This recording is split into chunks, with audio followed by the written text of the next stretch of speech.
চ্যানেলে স্বাগত জানাচ্ছি। আমি শেখ মোহাম্মদ আনোয়ার হোসেন।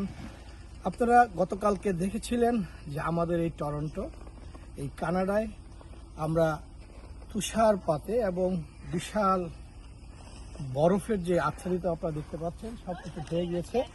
তো তারই প্রতিফলন হয়েছিল গতকালকে উইথিন 14 ঘন্টার ভিতরে সব কিছু সাদা হয়ে গিয়েছিল। আজকে আপনাদেরকে ক্লাইমেট চ্যানেলের মাধ্যমে জানিয়ে রাখতে চাই যে আপনারা দেখতে পাচ্ছেন যে একদিনের ঘটনায় আপনারা কি সুন্দর, গতকালকে ছিল একেবারে তুষার বজ্রপাত এবং খুবই ঝড় হাওয়া, আর আজকে কোনো কিছুই নেই, একবারে সুন্দর। এবং আমাদের সিটি দেখতে পাচ্ছেন যে রাস্তা রোডগুলো খুব সুন্দর করে ক্লিন করে দিয়ে গেছে এবং সাইড ওয়ার্কগুলি খুব সুন্দর করে সে রাস্তায় যাতে হাঁটতে পারে মানুষ সেটাও পরিষ্কার করে দিয়ে গেছে। তো আমাদের এই জীবনযাত্রা আসলে যেভাবেই করি না কেন, আমরা কর্মব্যস্ত মানুষের যারা আমরা এই শহরে বসবাস করি তাদের সকলের জন্যই এই নিত্য নৈমিত্তিক এই শীতের দিনে, এই বরফের দিনে আমাদের এটা মেনেই আমাদের চলতে হয়।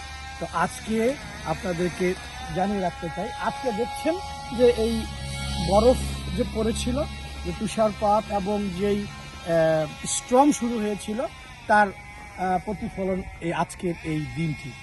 আবারও আমরা আশা করছি যে কালকে রবিবার, তো কালকেও আপনারা অপেক্ষায় থাকবেন যে আবার তুষারপাতের এবং এই স্টর্মের কালকেও 95% হওয়ার সম্ভাবনা রয়েছে।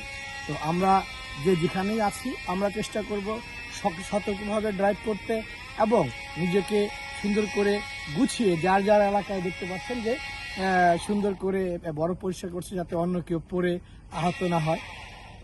তো এই ছিল এই পর্যন্ত আমাদের আজকের যে অনুষ্ঠান, এই যে নিউজ আমাদের টরন্টো কানাডার বরফের।